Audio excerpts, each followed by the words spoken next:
10 సంవత్సరాలు చంద్రశేఖరరావు చేయలేని పనులన్నిటిని కూడా పడావు పెట్టిన ప్రాజెక్టులన్నిటిని కూడా తిరిగి పునః ప్రారంభించి ఈరోజు ప్రభుత్వం ముందుకెళ్తుంటే ఆయనను ఫామ్ హౌస్లో వండుకుంటాడు, వీళ్ళిద్దరేమో మన కాళ్ళలో కట్టబెట్టనికి తిరుగుతున్నారు.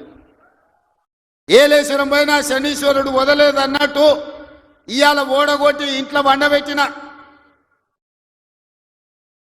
అసెంబ్లీ ఎన్నికల్లో అధికారం పోయింది, పార్లమెంటులో సీట్లన్నీ పోయి గుండు 0 వచ్చింది. ఇప్పుడు వాళ్ళకు మెదడే పోయినట్టు అనిపిస్తుంది. అసెంబ్లీ ఎన్నికలలో అధికారం పోయింది, పార్లమెంటులో ఉన్న సీట్లన్నీ పోయినాయి. ఇప్పుడు వాళ్ళ ఏషాలు చూస్తుంటే ఉన్న మెదడు కూడా దొబ్బినట్టే నాకు అనిపిస్తుంది. ఏం మాట్లాడుతున్నారో నాకైతే అర్థమవుతలేదు. ఉన్న రైతాంగానికి మేము రుణమాఫీ చేస్తే పెద్ద మనిషిగా అభినందించాల్సింది పోయి, ఒకవేళ మనిషి పెద్ద మనిషివైనా నీకు చిన్న బుద్ధి ఉంటే మౌనంగా నన్ను ఉంటావేమో అనుకున్నా, కానీ అన్ని చిల్లర మాటలే మాట్లాడుతురు. ఒక్కటన్నా అక్కడికి వచ్చేది మాట్లాడుతురా? ఎవడన్నా సంసారం చేసేటోడు మాటలు మాట్లాడుతురా? వాళ్ళు తండ్రి కొడుకు అల్లుడు వాళ్ళని చూడండి ఒక్కసారి వాళ్ళు ఏమేమి మాట్లాడుతురో చూడండి. 10 ఏళ్ళు ప్రభుత్వం నడిపినాడు, 10 నెలలు కాకముందే నువ్వు దిగిపో మేము కూర్చుంటామంటారు. 10 ఏళ్ళు కూర్చున్నారు కదా, ఏం ఎలుగబెట్టిర్రు? ఎలుగబెడితే ఏం ఎలుగబెట్టిర్రో చెప్పండి. 10 ఏళ్ళు మీరు చేయలేని పనులు మేము చేస్తుంటే మీకు కడుపు నొప్పి వచ్చిందా? మీకు కాలు నొప్పి అయిందా? ఏం నొప్పి అయింది? మీకు ఏడ నొప్పి లేస్తుంది? నాకు అర్థమైతలేదు. మీ నొప్పికి మా కార్యకర్తల దగ్గర మందు ఉన్నది, పెడతారు. ఏడ పెట్టాలో ఆడ మీకు నొప్పి లేచిన కాడ మా వాళ్ళు మందు పెడతారు, సిద్ధంగానే ఉన్నారు. మీరు అనుకుంటున్నాం సోషల్ మీడియాలో 4 హౌల పోస్టులు పెట్టి పెద్ద మొనగాళ్ళం అనుకుంటున్నట్టున్నారు. మా వాళ్ళు ఏంటంటే అధికారం వచ్చింది ఇప్పుడు తొందరగా ఉంది అని కొంచెం రిలాక్స్ అవుతున్నారు. వస్తున్నాయి స్థానిక సంస్థల ఎన్నికలు, మా వాళ్ళు తయారవుతారు, అప్పుడు తెలుస్తుంది ఇద్దరికి బామార్దులకు. నేను 50,000 ఉద్యోగాలు ఇచ్చిన లెక్క కట్టి తలకాయలు మొత్తం ఎల్బీ స్టేడియంలో పిలిపించి అందరిని పెడతా, నువ్వు వాళ్ళ తల లెక్క పెట్టుకో. ఒక్క తల తగ్గిన క్షమాపణ చెప్పడానికి నేను సిద్ధంగా ఉన్నా. అన్ని చిల్లర మాటలే. మా తాత ఉన్నప్పుడే నోటిఫికేషన్ ఇచ్చాడు, మా ముత్తాత ఉన్నప్పుడే మేము ఇవన్నీ చేసినాం అంటాడు. వెనకటికి ఎవడోనంటే వాడిని తాతలు నేతులు తాగుతానంట, ఇప్పుడు వీడు మూతులు నాకిండంట. గట్లున్నది వీళ్ళ మాటలు. చెప్పుకోవడానికి బాగానే ఉంటుంది. మా చచ్చిపోయిన బర్రె పగిలిపోయిన కుండ నిండా పాలిస్తుండని, బర్రె చచ్చింది, కుండ పగిలింది, ఇంకా బుద్ధి మాత్రం మారలేదు వీళ్ళకు. అదేవిధంగా ప్యాడీ ఆయనలో ఏమన్నాడే కేసీఆర్, ఊరేసుకుంటే ఊరేసుకున్నట్టే అన్నాడు. అన్నట్టు ఉండాలి కదా. ఆయన మాత్రం ఫామ్ హౌస్లో 150 ఎకరాలు ఊరేసుకున్నాడు. అవన్నీ లెక్కలు తీసి బయట పెట్టిన వీడియోలతో సహా. మా సార్ అట్లా వేసుకున్నారు కానీ అని వాళ్ళ తాబేదారులు వచ్చి చెప్పారు. గతంలో ఒడ్లు అంటే కాళేశ్వరం నీళ్లు తెచ్చిన అన్నాడు. ఆ దిక్కుమాలినోడు కట్టిన కాళేశ్వరం మేడిగడ్డ, అన్నారము, సుందిల్ల 3 కుప్ప కూలినాయి. వెనకటికి కూడా పనిమంతుడు పందిరేస్తున్నట్ట కుక్కతోక తలిగి కూలిపోయిందంట. కాళేశ్వరం కట్టిండెప్పుడు కూలిందెప్పుడు 1,00,000 కోట్లు నిండా మింగిండు, ఫామ్ హౌస్లో బోర్లో వండిండు. ఇవాళ మల్లన్న సాగర్ అంటాడు, రంగనాయక సాగర్ అంటాడు, కొండపోచమ్మ అంటాడు. రంగనాయక సాగర్ కడితే రంగనాయక సాగర్ దగ్గర హరీష్ రావు ఫామ్ హౌస్ కట్టుకున్నాడు. 3 దిక్కుల ప్రాజెక్ట్ ఉంటుంది, మధ్యలో ఆయనకు ఫామ్ హౌస్ ఉంటుంది. ఆయనకు 360 డిగ్రీలు వాటర్ ఫ్రంట్ వ్యూ ఉండాలంట. దానికి లెక్క చెప్పాల్సింది హరీష్ రావు గారు. ఏం చింత చేయకు, లెక్కలు తీస్తున్నా, నీ లెక్క చెప్తా. కొండపోచమ్మ ప్రాజెక్టు కట్టిందే కేసీఆర్ ఫామ్ హౌస్కు కాలువలు తీసుకెళ్ళడానికి.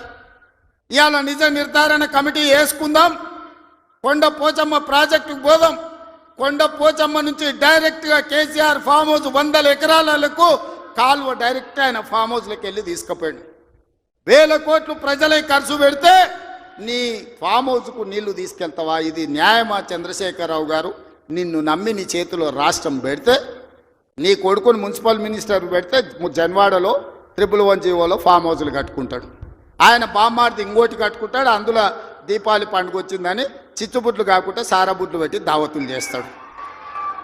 ఏమనంటే మేము క్యాసినో నడుపుకుంటాం, మేము సారా బుడ్లు పెట్టుకుంటాం, కాబట్టి మమ్మల్ని ఏం అనొద్దు అని.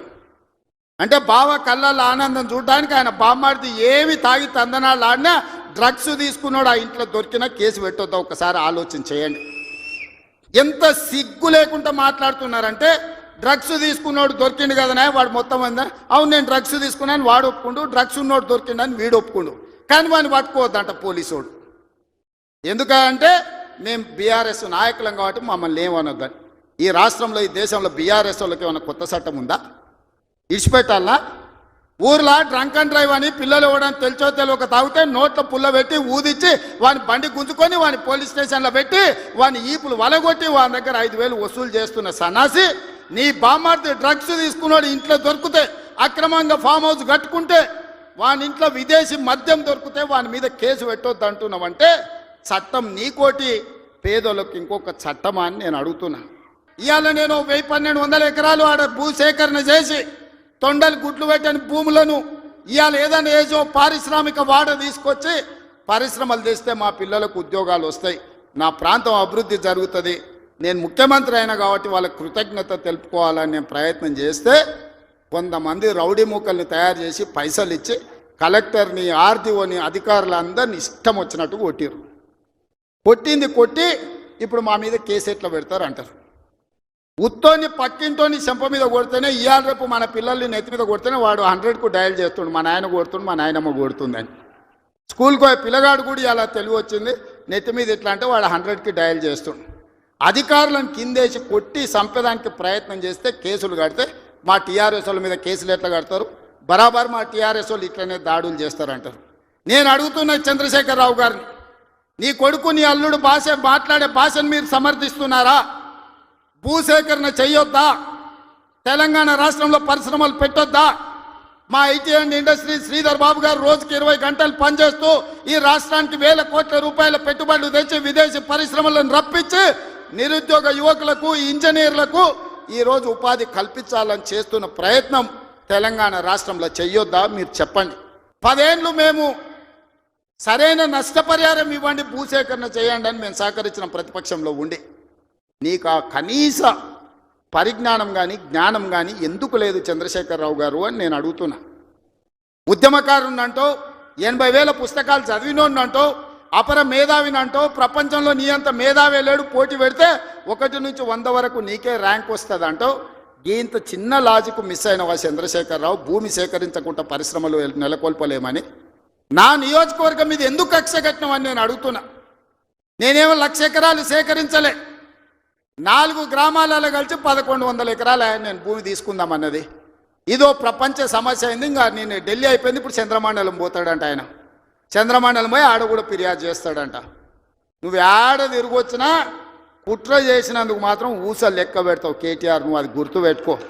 చూస్తూనే ఎంత గుర్తవో ఎగరని అని ఉయ్యాల ఎంత ఊగినా అక్కడనే వచ్చి ఆగాలి తెలుసు కదా ఉర్రిగా అటు ఊగొచ్చు ఉర్రిగా ఇటు ఊగొచ్చు ఉయ్యాల ఆగాల్సి వచ్చినాడు మధ్యలోనే ఆగుతుంది యాడ్ కురుకుతాడు ఎంత దూరం ఉరుకుతాడు ఉరకని అని చూస్తున్నా ఉరుకులాట ఏందో చూద్దాం కేటీఆర్ దాని అందుకే మిత్రులారా ఈ తెలంగాణ రాష్ట్రాన్ని అభివృద్ధి చేసుకుందాం రాజన్న సిరిసిల్ల అభివృద్ధి కోసం నిధులు ఇచ్చినాం ఇవాళ మీ ప్రాంత అభివృద్ధి మా బాధ్యత చివరిగా చంద్రశేఖరరావు గారికి మాత్రం ఒక మాట చెప్తున్నా అసెంబ్లీకి రా సామి రా వచ్చి కూర్చుందాం రా నీ 80,000 పుస్తకాలు ఏం చదివినావు మాట్లాడదాం ఒక్కసారి రావే స్వామి వస్తే రోజంతా చర్చ చేద్దాం చేస్తే ఏందో తెలుస్తుంది లెక్క